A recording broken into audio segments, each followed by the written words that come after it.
Hello everyone, how are you doing? This is MD Tech here with another quick tutorial. Today I'm going to show you guys how to resolve if your Windows Media Player library is corrupt.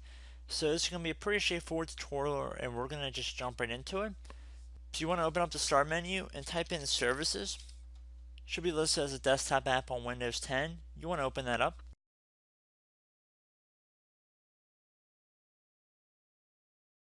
So now I'm going to blow this thing up full screen here. I'm going to expand the view for the name, and we're going to head down until we get to Windows Media Player Network Sharing service right here. And you want to right click on it, and we can see that it's already been stopped. For some reason, if it says automatic over here for startup type and you want to right click on it and the option to stop is not grayed out, you want to gray that option out. So by clicking on stop, you want to make sure that's stopped.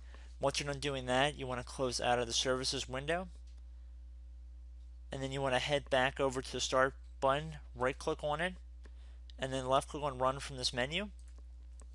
Now you want to type in %, local app data. Local app data should all be one word. Another %, backslash Microsoft, another backslash, and then hit enter.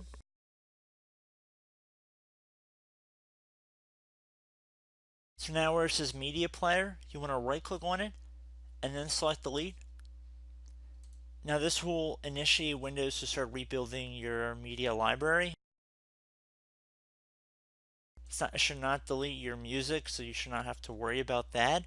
So at this point you just would go back in the start menu and you would try and open up Windows Media Player. And everything should be working fine at this point. So I hope this brief tutorial helped you guys out, and I will catch you in the next tutorial. Goodbye.